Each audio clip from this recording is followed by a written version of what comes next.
Hello and welcome back to my channel, and welcome to another video. If you are new to this channel, my name is Frank Zhu, and I'm a college professor teaching sociology, history, and philosophy. I'm also an award-winning landscape photographer.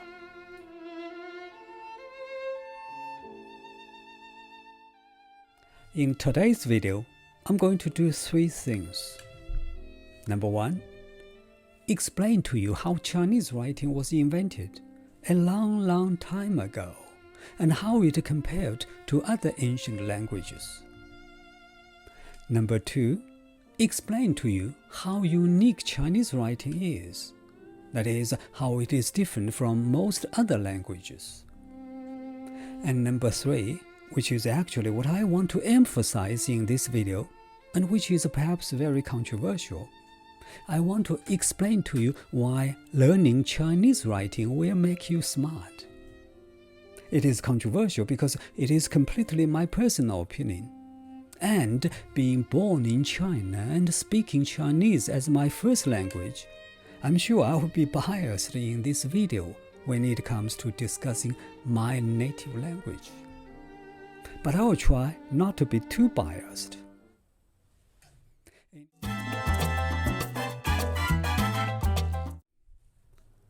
The first written language in the world was invented by the Sumerians in Mesopotamia around 3200 BCE or even earlier. It was known as the cuneiform writing, which in Latin literally means wedge-shaped marks on clay tablets. Not long after that, the ancient Egyptians also invented their language, called hieroglyphics, around 3000 BCE. The Greek word hieroglyphics literally means sacred carvings, which were found on stones. In comparison, the Chinese writing system was invented during the Shang Dynasty, which ruled China from 1600 BCE until roughly 1000 BCE.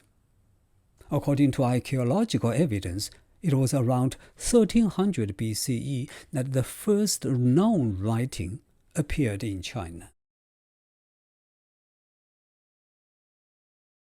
Although Chinese writing emerged considerably later than in Mesopotamia or Egypt, it developed quickly and had a far richer vocabulary and more complicated rules than both the Sumerian writing and the Egyptian writing.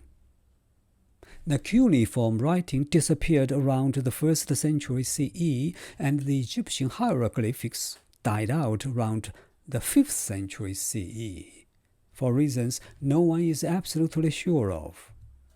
Only Chinese writing is still being used nowadays. What is even more remarkable is that its basic structure has changed little since its invention.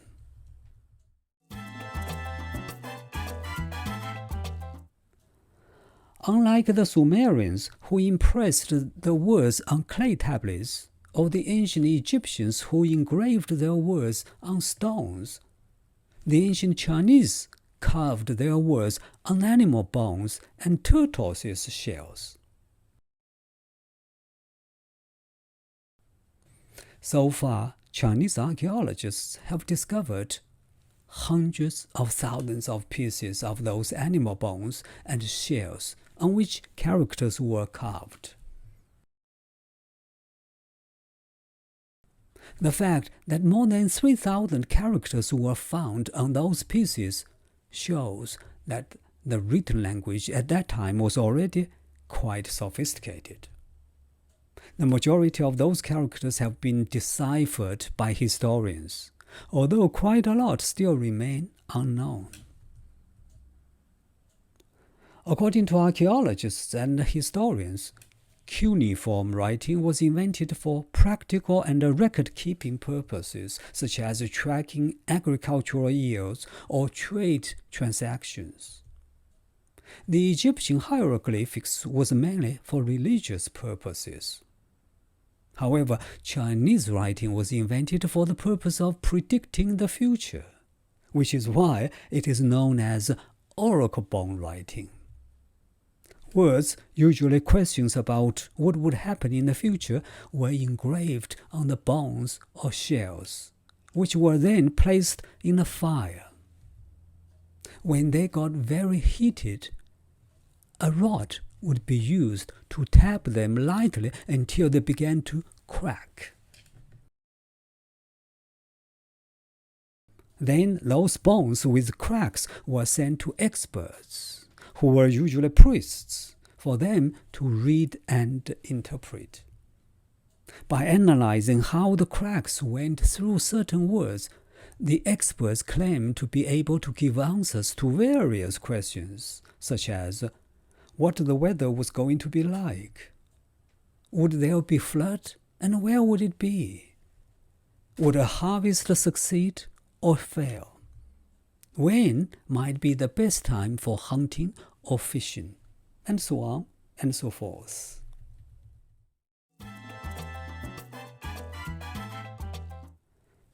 Throughout the world, every writing system started as a pictographic language, meaning that pictures or symbols were used to represent words or ideas. These symbols were usually similar to the objects they represented. Chinese writing was no exception. In Chinese, those symbols were called characters. They were created to represent idea or symbolize the object it represented. For example, the oracle bone writing for the word mountain was written this way. You can easily associate the word with the object it represents. The modern writing for mountain is this. It shows that although the written language has evolved, it has kept its basic structure. In the same way, the oracle bone writing for the word sun was written this way. In comparison, the modern writing is this.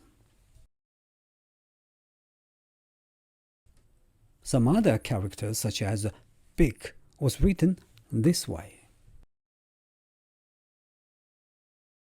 It shows a man with his arms outstretched, thus expressing the idea of big. But the oracle bone writing soon developed a huge vocabulary of signs that had no picture equivalence. Therefore, more complicated ideas had to be expressed by other means. For example, the word east symbolizes the sun coming up behind trees. This character is a combination of two symbols. This symbol for the sun, and this symbol for the tree. Two characters may also be combined to represent a new and related idea. For example, the character for man combines the characters representing strength and a rice field. The character for forest combines the same two characters for tree.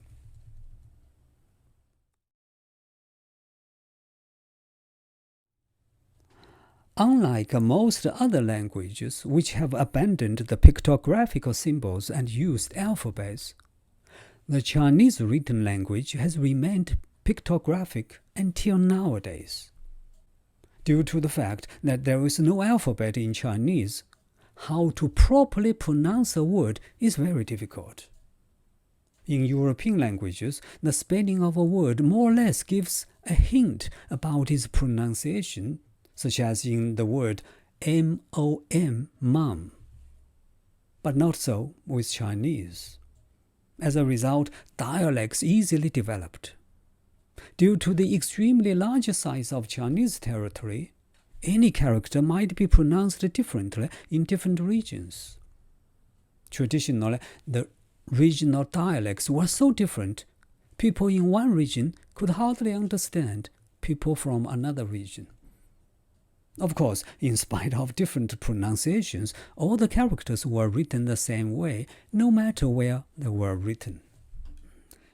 By the way, the Chinese written language was standardized around the 3rd century BCE during the Qing dynasty. Nowadays, the correct pronunciation of spoken Chinese is based on the Beijing dialect. It is taught at schools across China.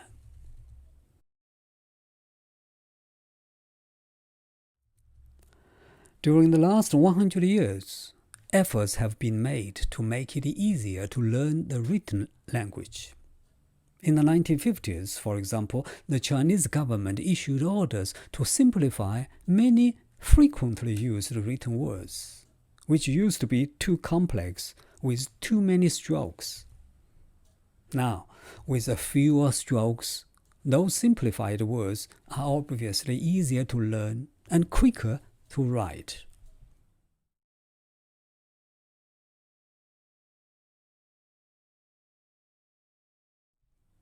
Nowadays, the simplified Chinese is being used in mainland China and Singapore, whereas the traditional writing system is still used in Hong Kong and Taiwan. However, please keep in mind that the two systems are not drastically different. People of one system can still understand the other one without many difficulties.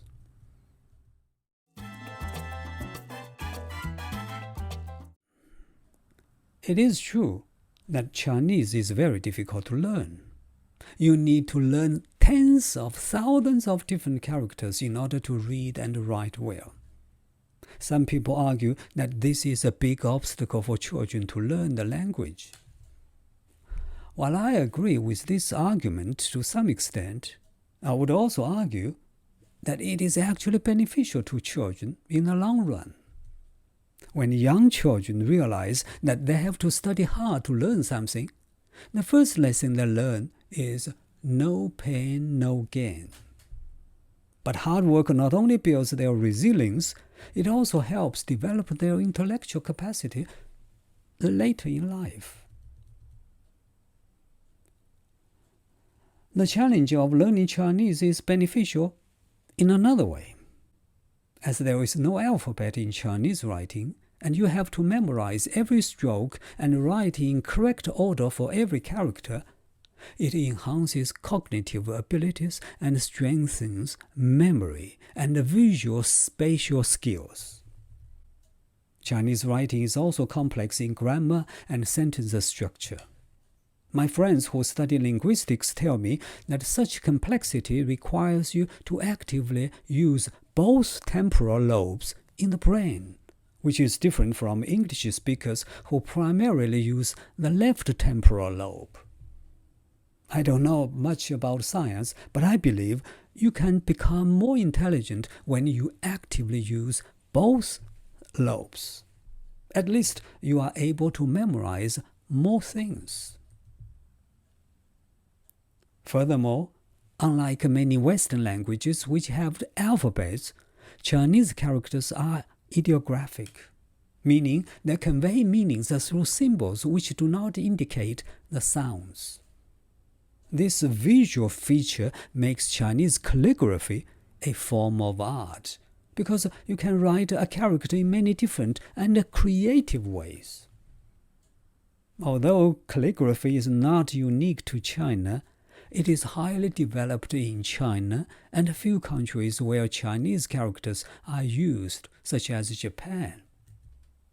There is scientific evidence that practicing calligraphy is beneficial in many ways.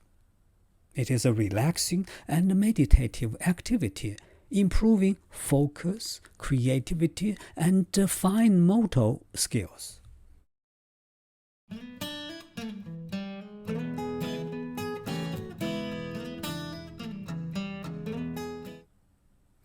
Well, I can give you many more reasons why learning Chinese writing is beneficial.